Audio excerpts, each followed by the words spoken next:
Hello बच्चों, मैं doctor Sharda कुमारी, महारानी महेश्वर लता संस्कृत विद्यापीठ लोहना मधुबनी से। बच्चों, आज हम शास्त्री द्वितीय खंड के लिए जो है अधिनियम 1892 ईस्वी के दोष से संबंधित बातों पे जानकारी हासिल करेंगे। बच्चों, इससे पूर्व की कक्षा में हमने अधिनियम 1892 ईस्वी के बारे में जानकारी हासिल की।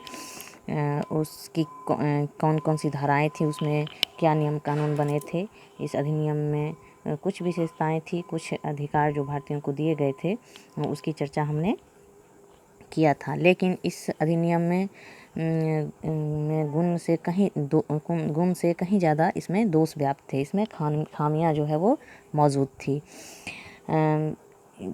और यह अधिनियम जो था वो व्यापक क्या हम कह सकते हैं कि संतोषजनक सुधार लाने में भी यह सफल नहीं हो सका। इसने देश की कांग्रेस की मांगों को पूरा नहीं किया था। इस अधिनियम के द्वारा काउंसिल के सदस्यों में वृद्धि तो की गई थी, लेकिन वो वृद्धि बहुत ही कम थी और इसी कारण से कांग्रेस के सदस्य तथा भारतीय नेता को इस अधिनियम से प्रसन्नता हासिल नहीं थी।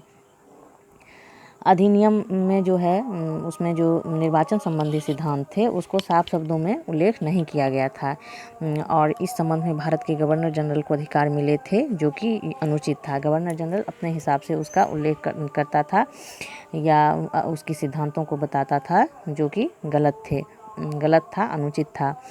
सरकार का तर्क था कि भारत के लोग अयोग्य हैं, इसलिए उन्हें प्रतिनिधि संस्थाओं और निर्वाचन के क्षेत्र में अधिक स्थान देना उचित नहीं है। क्योंकि यूरोपीय देशों के लोगों की ये मानसिकता रही है कि वो सर्वश्रेष्ठ नस्ल के हैं, सर्वश्रेष्ठ जाति के हैं और जो एशियाई मूल के लोग हैं वो उनसे निकृष्ट हैं, वो जो है उनमें योग्यता नहीं है, उनमें समझदारी का अभाव है। तो अंग्रेज़ों की भी सोच इसी तरह की थी कि जो भारतीय मूल के सदस्य हैं, जो भारतीय मूल के लोग हैं, उनमें योग्यता है ही नहीं कि उन्हें प्रतिनिधि संस्थानों में जो है उन्हें प्रतिनिधि के रूप में जो है निर्वाचित किया जाए।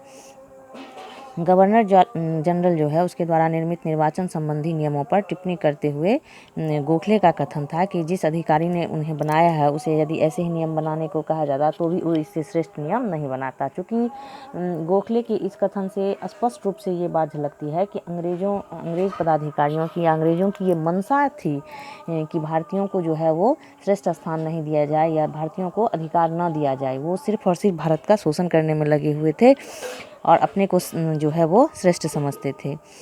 प्रांतीय विधानमंडलों में अतिरिक्त सदस्यों की संख्या में इस अधिनियम ने अधिक वृद्धि अवश्य की थी, किंतु प्रांतों की जनसंख्या की दृष्टि से प्रांतीय विधानमंडल जो है वही छोटे थे। बंगाल की जनसंख्या 7 करोड़ थी, जिसका 7 सदस्य द्वारा विधानमंडल में प्रतिनिधित्व किया जाता था। पंजाब जो आबादी वाला प्रांत था, केंद्र तथा प्रांत के विधानमंडल में जो है प्रतिनिधित्व नहीं करता था। इस संबंध में भी गोखले ने टिप्पणी की थी, गोपाल कृष्ण गोखले ने, कि अधिनियम का खोखलापन उसकी कार्य पद्धति का मूल्यांकन करने पर स्पष्ट हो जाता है। जैसे कि हम यहाँ देखते हैं उदाहरण स्वरूप कि बम्बई प्रांत में 8 सदस्य थे और इनमें से 2 स्थान विश्वविद्यालय तथा बम्बई निगम को, 2 यूरोपीय व्यापारिक हितों को, 1 दक्षिण के सरदारों को तथा 1 सिंध के जमींदारों को प्राप्त थे। अब 6 जो है स्थान बट चुका था। इस प्रकार केवल 2 स्थान जो है वो संपूर्ण प्रांत की जनता के लिए थे। तो इस के द्वारा हम देखते हैं कि गोखले के कथन से यह बात स्पष्ट रूप से समझ में आती है कि विधान मंडलों में जो है जनता का प्रतिनिधित्व केवल नाम मात्र को था। तो जिसके लिए ये अधिनियम बनाया गया था कि प्रतिनिधित्व जो है वो भारतीय सदस्यों को प्रतिनिधित्व मिलेगा, उनकी संख्या बढ़ाई जाएगी, वो तो मिल ही नहीं रहा था। तो इस अधिनियम के पास होने का या लागू करने का कोई मतलब ही नहीं रह गया था। अधिनियम ने जिस असंतोष को पैदा किया उसके संबंध में विभिन्न मत हैं। फिरोज शाह मेहता जो है वो भी, उनके अनुसार यह अधिनियम अत्यधिक रुक कर चलने वाला एक असंतोषजनक कदम है। इसके निर्माण में प्रधानमंत्री और भारत सचिव इस भावना से ग्रसित रहे हैं कि भारतीय जनता एक प्रकार की ऑलिवर ट्विस्ट है, जिसके साथ कम से कम देने की विवेकी नीति का व्यवहार करना चाहिए। वो अंग्रेज पदाधिकारी और इंग्लैंड में वैसे बैठे हुए भी जो पदाधिकारी थे उनका भी मानना था कि भारतीयों को जो है वो कम से कम थोड़ा थोड़ा ओलिवर ट्विस्ट की संज्ञा देते हुए फिरोज शाह मेहता ने इस बात का जिक्र किया है कि वो इसे थोड़ी थोड़ी देने की और बहुत कम देने की नीति पर जो है वो चल रहे थे और ऐसा ही व्यवहार वो कर रहे थे, क्योंकि उनका यही मानना था कि इनको थोड़ा देते रहो और थोड़ा थोड़ा दे के संतुष्ट करते रहो, जिससे कि भारतीयों को कोई विशेष लाभ तो नहीं प्राप्त होता, बस अंग्रेज जो है अपना नाम कमा जाते थे और वो उनसे कहीं अधिक लाभ ले लेते थे।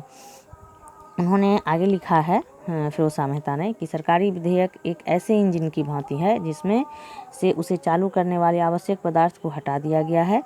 प्रश्नोत्तर तथा बजट पर वाद विवाद के अधिकार तो दिए गए हैं, किंतु निर्वाचन संबंधी जीवन शक्ति का इसमें अभाव है।